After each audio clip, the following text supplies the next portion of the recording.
Good morning, welcome back to the channel. If this is your first time here, my name is Gina. I'm a stay-at-home mom. I used to work in the film industry. I hope to go back one day, part-time, but right now I'm just navigating life with my soon-to-be one-year-old. And I'm originally from the UK and I moved to Canada about 12 years ago. And this summer my plan is to go and explore different parts with my baby and try and still live a fun life here. So yeah, if you want to stick around, that's what's going to be coming in the next couple of videos, hopefully. I just did the first one in Lynn Canyon and a bit of a tidy up, so if you want to watch that. I only have one other video, so it shouldn't be hard to find. So yeah, today I wanted to talk about my birth story. I said this again in my last video, but I really wanted to just do things that I wish I had on YouTube.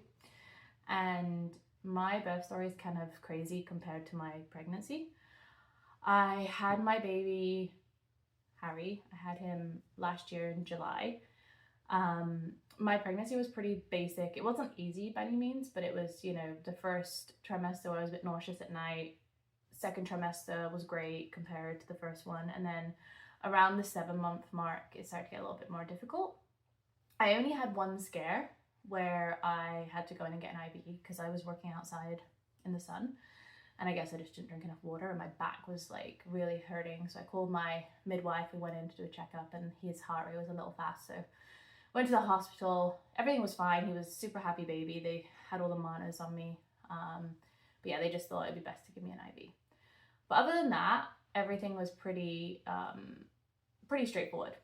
So about 5 days before my due date, I think my waters broke. I went to go see Twister, the movie. It's one of my favorite movies growing up and I had to see it before the baby came. So we went to go see it very close to my due date. And we were in there and I went to the bathroom and I was like, I feel like something's changed. Like, I don't know if my waters are broken or what. And I was starting to get contractions. And so I went to the midwife, called them, they said to come in, they did a swab. They said it was inconclusive because it was like, they did the stick and it was like a green color, not, it should be blue, but it wasn't yellow. So they were like, oh, we don't think it's broken, you should go home and we'll give you some of these sticks and then just check. And then I went home and I started doing that, the circuit where you put your like leg up on something and bend, and then I felt like I peed myself and I was like, okay, definitely broken this time. I got the stick, swiped it, it was like Smurf blue. So yeah, we were definitely, waters were broken now. So again, I just messaged the midwife and she's like, okay, I'll come check on you tomorrow. And yeah, so that was the build up to me going into labor. Previously to this,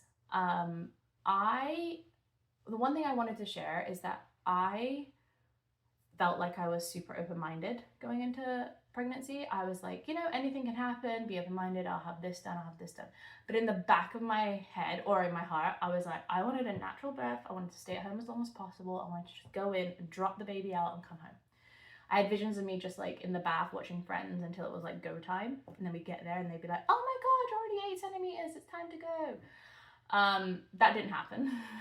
In the birth class, I remember they made you put in order of things like what you wanted to happen, what is an okay backup, what is an okay second backup, and what you didn't want to happen. And for me, the C-section was like, I didn't even look at it. I barely paid attention when she went into the process of it. I saw her go through like 7 layers of tissue or something, and I was like, that's not for me. I've heard these horror stories of, you know, the scar and like the shelf, and on top of that, I also live in a basement suite, so I was like, how am I going to get up and down the stairs? And you can't drive for 6 weeks, and my husband's going back to work after 2 weeks. So I was like, this is not an option. I will do anything in my power to not have a C-section. So when I was watching videos building up to my birth, I did a lot of like the hypnotherapy, I went to acupuncture, I did as many things as I could to set me in motion to have a natural, unmedicated birth. I was open to like, if I need an epidural, I will have one. But again, I'd heard, oh, if you have an epidural, you're going to tear really bad, and it's better just to suffer first, and then you'll have like the natural birth, and then the healing will be better. So I wanted to focus on just pain now and less later on. So I was watching all these YouTube videos that said, you know, you're only going to go given the pain you can handle, and etc., etc. So I labored for 2 days at home. the contractions were like 13 minutes apart, and they were kind of painful, and I was getting tired, but nothing was progressing. So after 2 days, they called me and said, look, we think you should be induced. And I was just like, at this point, I was getting tired. And I was like, yeah, let's just do it. It's fine. So we go in, we do the oxytocin. They get permission to go even higher up and higher up because I was 2 centimeters dilated when I went in. And like, I remember feeling the pain, like it got so bad, and then the gaps were really small in between. And this was like 12 hours after we started the induction. For the first like 6 hours, I felt nothing. And it slowly started creeping up. And I really wanted to have a water birth, so we did have that in the room. And I had to have like the IVs in my hands, and then the baby was doing well, but I was getting like high blood pressure and a couple symptoms from this stuff, so they were like giving me other medication or whatever. So I had a lot of stuff going on and like around my stomach and in my arms, and it was getting really, really painful. So it got to like 3 a.m. and the doctor came in. I'd switched midwives, so I went from the first midwife to my second midwife. And they came in and did the test, and they said I was still 2 centimeters. And I don't think I've ever cried so hard, because I was like, okay, if I'm 5, I got told like once you get to 5, it starts going really fast. And I was like, okay, if I'm 4, it's nearer 5. If I'm a 3, it's progress. The fact that I was still a 2, I was absolutely mortified that I still had progressed nothing. So they said it's okay, it's 3 in the morning. Let's take a break. 6 a.m. we'll start again. Because they did offer me a C-section. They were like, nothing's happening. And it's been like 2.5 days now since my waters broke. And nothing's happened. So they were like, we can offer you a C-section. I was like, no. The midwife was like, nope, she wants a natural birth. So I was taking some medication for, I think it was my blood pressure. And then there was something else, but I was too far gone to realize what was going on. So it was working though, like it was keeping me in a good place. Baby was completely fine. So we weren't too worried about time. So then we did it again the next morning, went up again, went into the pain again. And then I went to the bathroom, and suddenly I felt this like urge to push, and the nurse comes in and she's like, oh, and then there was just this big splat, and it turned out that he broke the sac. So in my mind, I now have a free range child running around inside me. And it was so like awful. And if you got told this before you go in, you'd be like, this is the most humiliating thing. It was not the most humiliating thing. It happened. It is what it is. So that meant we did need to start speeding things up. So they said to me, they did the oxytocin again. We got up to, I think, 40. I think you can go up to 30. We had permission to go up to 40. Again, I had really, really, really, really bad contractions. And I still hadn't dilated. I had effaced 100%. And I think that's because I went to the acupuncture. But yeah, no, I wasn't dilating. So again, I was just like, this is traumatic. So they said to me, we can go for a C-section. I was still at a place where I was like, no, I don't want to do this. I want to keep going. I felt like I had it in me to, like, I think this was day 3.5 now. I was like, I think I have it in me to do a little bit more.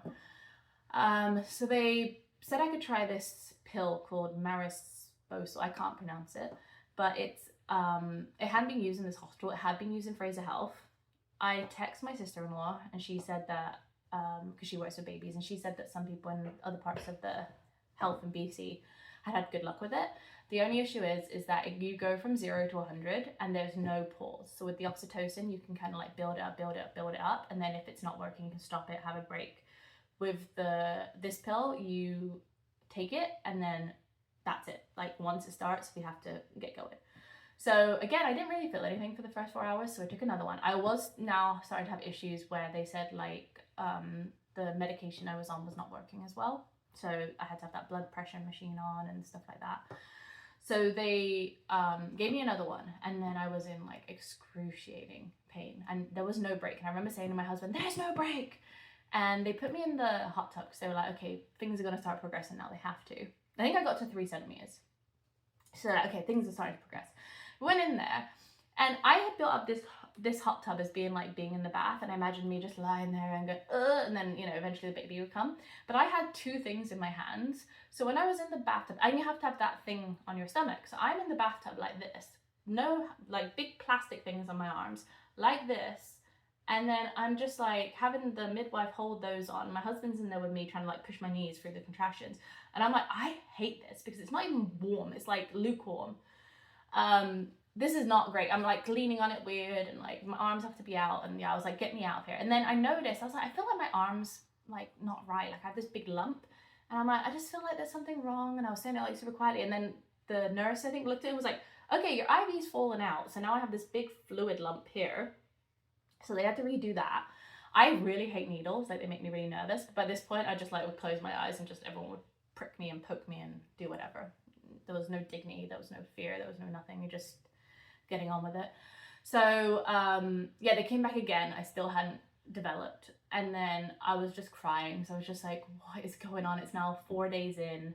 It was like, I think it was 3 a.m. the next day, because when they put me on that marisposol, I think it's called marisposol, they were like, yeah, we'll come back in 6 hours. And I'm like, 6 hours of this? Like, I'm having no break between these contractions. So we kept doing it. They came back, they're like, no development. And I wasn't doing too well. I think the baby was still fine, which is why I got to that point. And I remember I had a different, I had a new midwife again, and I had a new OB-GYN.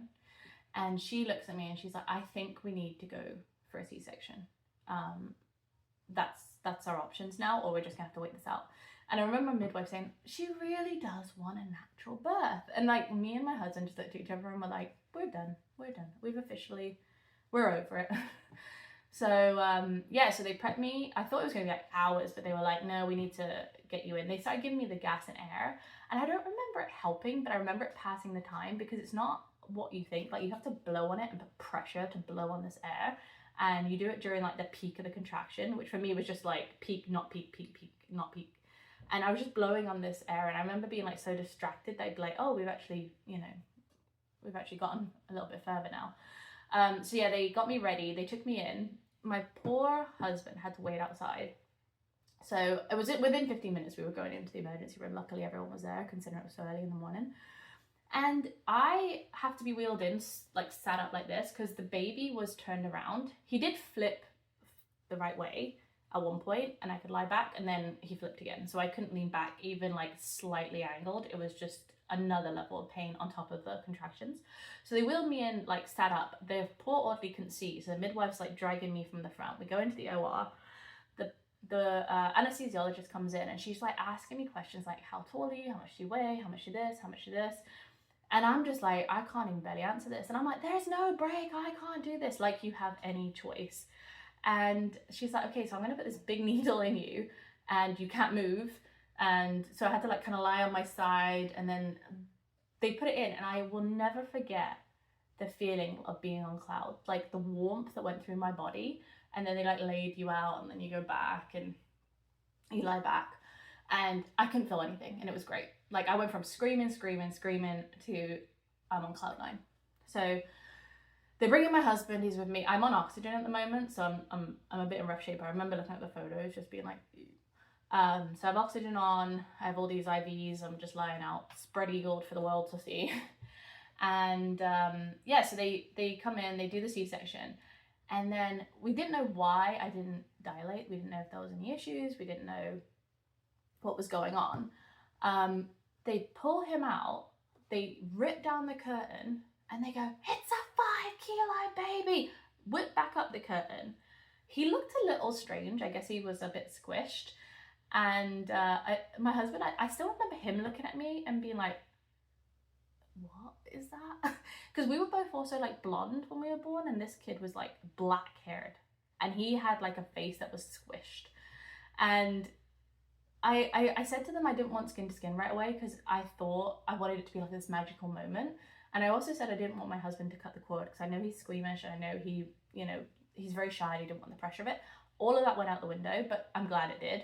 He was cutting the cord, the baby's on my chest, like he's like screaming, ah, ah, ah, and they put him on, and he's like alcohol. It was funny.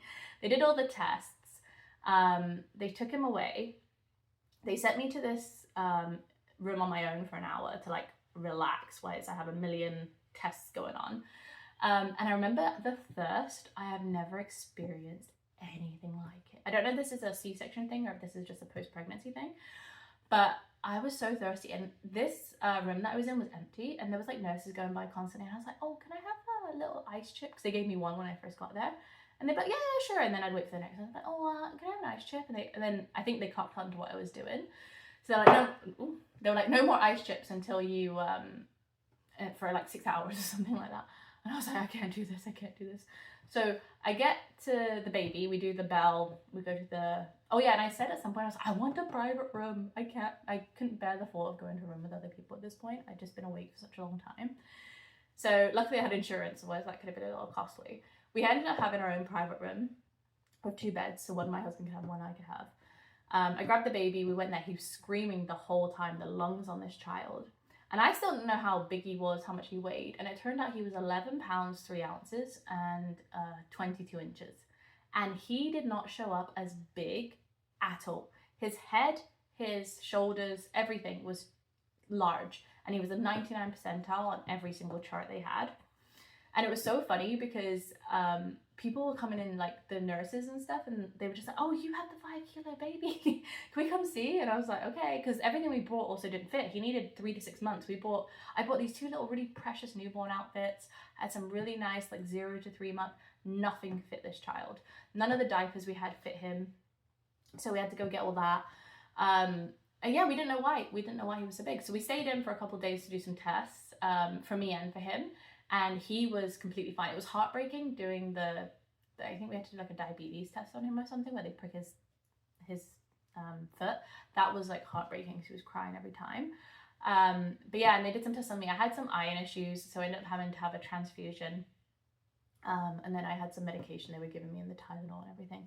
And it's funny because you go for this major surgery, and then when you leave, they're like, here's some Tylenol Advil, just take this a couple times a day and you'll be fine. And you're like, didn't you just cut through 7 layers of tissue? Luckily it was fine for me. I know it's not the case for everybody. So yeah, so the point of why I wanted to share this was because when I spoke to other people, when I spoke to other moms, when I spoke to my friends at work, I was like, yeah, I'm open. And in my brain and in my heart, I wasn't. So I just want people who are watching this, like future moms, to just think about whether you're actually open-minded or whether you're thinking you're open-minded, but you're just very stubborn. Because I could have avoided days and days of extra trauma and just had the C-section. I didn't even want to do the ultrasound because I knew if you measured big, they would have said, oh, you need to have a C-section. I'd heard rumors about this. I don't know if it's accurate. But knowing what I know now, it would have been significantly better for me to go in, then measure him, and be like, he's really large, you're probably not going to be able to deliver him naturally. You should probably have a C-section. And it would have been an elective C-section. I would have had time to prepare for it. I wouldn't have been exhausted going into it. So yeah, because like I said, when I went to the baby course that we did before we had him, I didn't even look at it. I didn't have the kit. I didn't have any preparations for it. I had everything ready for the natural birth, for tearing, for, I was super prepared for one style of birth. Even the most dramatic version of that birth, I was ready for. And if I had tried to push for that, they said that it could have caused me very long-term permanent damage because his shoulders were so big, as well as his head. So he probably would have got halfway and they realized he wouldn't have been able to come out, and then we would have to probably do the C-section anyway. So yeah, it was kind of wild. And another reason why I want to share this story is because it shaped a big part of our journey with him. He currently wears 3T, like 3 for toddler, 5T pull-ups. And yeah, like he's very advanced in some ways. Crawling he wasn't so advanced with, but like sitting up and like the strength on him and stuff, and the size of him, obviously he is very advanced. We're trying not to put that on him. The midwife said, just remember, cognitively he's one age and physically he's one age. He had tests done. There is nothing wrong with him. He is perfect. He's been perfect every checkup. He's still 99 percentile. He's currently almost 30 pounds. He was 25 at like 5 or 6 months, and then now he's hit like a slow. But it's just funny because it does affect everything. When you go out with other moms, you meet them at like the play groups or baby time or anything, you're like, oh, how old is your kid? And I'm like, oh, mine's like 10, 11 months. And they're like, are you sure? Or like when you go to places where it's free for under 1 or cheaper for under 1, they think I'm trying to, get him. But then you look at his mouth, he only has 4 teeth, and you're like, okay, maybe he is a little younger. So yeah, the takeaway from this is just, if you are about to have a baby, thinking of having a baby, just really try and be actually open-minded. Don't be a hero. That's what I've said to everybody. There's a lot of dads at my job who are having babies, and I said, just be there for your wife. You're gonna have to talk for her if she gets catonic like I did, and don't say like it's fine. And that was another thing that really bothered me. Like, don't say it's going to be okay. You don't know that. Just say you're doing well. That was another thing. I said to my husband, don't be like, oh, it's going to be fine. Don't worry, it's all good. It's like, we don't know that. That doesn't make me feel good. That doesn't like represent how much struggle I'm in right now. Just say, look how far you've come. Look how good you're doing. We've got this, you know, like we're going to get through this. But just saying like, oh, it's fine, don't worry, like that did not help me. That didn't help me through my pregnancy or through my labor. So yeah, that's the story of how I ended up with a 99 percentile baby. I wouldn't have it any other way. He is such a personality. He is such a good combination of me and my husband. I'm a chatty one. He's shy. He's very like, he's a lot smarter than me in terms of like the apocalypse. Like he can build stuff, whereas I'm more like educationally smart. But I wouldn't fare well. I'd just vodka, some sleeping pills, I'd be out. Like, I'm not here to live in that. So yeah, so that's where we're at, and he is doing so well. There's no issues so far. It was hard to carry, like physically carrying a baby that big after a C-section was pretty tough. And then also they gave me a leaflet and it said like, don't carry above 10 pounds, and you know, I've got an 11-pound baby, but then underneath it says, or the size of your baby. So yeah, that was my birth story. If you have any questions, just leave a comment. If you want to share your story, leave a comment, and maybe we can get a little conversation going about this. Anything that that's not the generic comments that people make, you know, like things that you wish you had been told about having a baby and what to expect during labor. So yeah, I'll see you guys in the next vlog. I'm going to try and do my next day out with him. I also have my husband's birthday coming up, so I might do some little videos of that. I think we're going to go out for dinner. His parents are going to come and babysit the baby. So yeah, we'll see where we get on. But for now,